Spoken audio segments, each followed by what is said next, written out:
డొక్క పోషవ, డొక్క లావణ్య, శంకు ప్రియ, డొక్క అంజలి, చిత్తారి చందనం యశోదర్, కావేటి సిద్ధవ్వ, షేక్ బుజ్జమ్మ, కడమంచి లక్ష్మి, కల్లెం లారా, పనెట్ షిరీన్ సుల్తానా, షేక్ సలిహా బేగం. ముందు గొడవ పెట్టుకుంటే మన సమస్యలు పరిష్కారం కావు. ఖచ్చితంగా ఎవరైతే లబ్ధిదారులు ఉన్నారో రేషన్ కార్డు రాని వాళ్ళు కానీ, ఇందిరమ్మ ఇందులో రాని వారు కానీ ఖచ్చితంగా మనకు అప్లికేషన్ కౌంటర్లు ఉన్నాయి. ఒక్క రూపాయి కూడా ఖర్చు లేకుండా మీ దగ్గర అప్లికేషన్ తీసుకుంటుంది. అమ్మ ఆగమ్మ, ఒక్క రూపాయి కూడా జిరాక్స్ కోసం కూడా ఒక్క రూపాయి అయినప్పటికీ ఏ ఆఖరి కాదు. మనకు గత 10 సంవత్సరాలుగా రేషన్ కార్డు ఇవ్వకపోవడం వల్ల సమస్య వచ్చింది. రేషన్ కార్డు అనేది ఎప్పుడు మనకు నిరంతర ప్రక్రియగా ఉండాలి.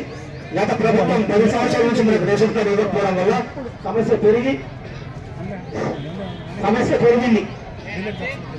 255 రేషన్ కార్డు మనకు 255 కుటుంబాలకు రేషన్ కార్డులు ఇవ్వడం అంటే చాలా పెద్ద సంఖ్యనే. అయినప్పటికీ చాలా మందికి రాలేదు. రాకపోయినా ప్రభుత్వం మనకు ప్రతి అర్హులైన వాళ్లకు రేషన్ కార్డు ఇవ్వాలనే ఉద్దేశంతో మరి మన సమస్యలను గుర్తుంచుకొని మన కోసం వచ్చినప్పుడు మరి మనం ఎవరికి సమస్య ఉన్నా చదివిన ఈ దాదాపుగా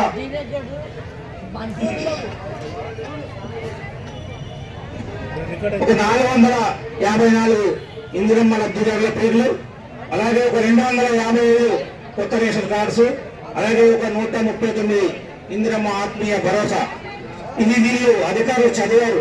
ఇది అధికారులు ఈ లిస్టును అధికారులు చదివారంటే ఇది నేను, మా మిత్రులు, ఇంకో నాయకులు చెప్పింది కాదు. అధికారులు మన ఇంటికి వచ్చారు. అధికారులు మన ఇంటికి వచ్చినప్పుడు నేను కిరా ఇంట్లో ఉన్నా, నా పిల్లలని మనం చెప్తే వాళ్ళు రాస్తపోదు. అక్కడ మిస్టేక్ జరిగి ఉండొచ్చు. ఇది 100% పర్ఫెక్ట్ గా లబ్ధిదారుల లిస్ట్ అయ్యడానికి లేవు. కాకపోతే ఈ రోజు గ్రామ సభలో ఈ పేర్లు ఏవైతే 255 రేషన్ కార్డ్స్, ముఖ్యంగా రేషన్ కార్డు కోసం మనం మాట్లాడుకుందాం. రేషన్ కార్డ్స్ 255 తీసుకుంటుంది. దాంతో పాటు మన ఇంటికి వచ్చి సర్వే చేస్తుంది. ఇంటికి వచ్చినప్పుడు సర్వేలో మనం తప్పుడు చెప్తేనే తప్ప తప్పుడు లిస్టు రాదు. తప్పుడు లిస్టు వచ్చినప్పటికీ మీరు అన్నట్టు డబుల్ బెడ్ మన ఇందిరమ్మ ఇళ్ళలో కానీ, కొత్త రేషన్ కార్డులలో కానీ, భూములు ఉన్న వాళ్ళు, ఇల్లు ఉన్న వాళ్ళు లిస్టులో వచ్చినాయి. అవన్నీ కూడా ఎవరు పేరు పెట్టి చెప్పకపోయినా మేము చెప్తాం, మాకు ఆ భయం లేదు. ఎవరైతే అనర్హుల పేర్లు ఉన్నాయో ఖచ్చితంగా తీసేద్దాం, అర్హులందరికీ ఇప్పిద్దాం. దయచేసి ప్రతి ఒక్కరికి ఇంకా 2 గంటలు కానీ 4 గంటలు కానీ గ్రామ సభ మనం కొనసాగించడం.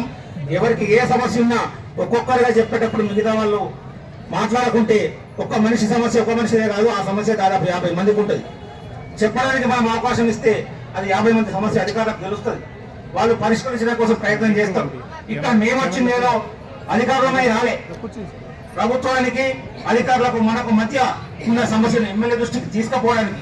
ఇక్కడ మీరు సమస్యలు చెప్తే మాకు తెలుస్తాయి.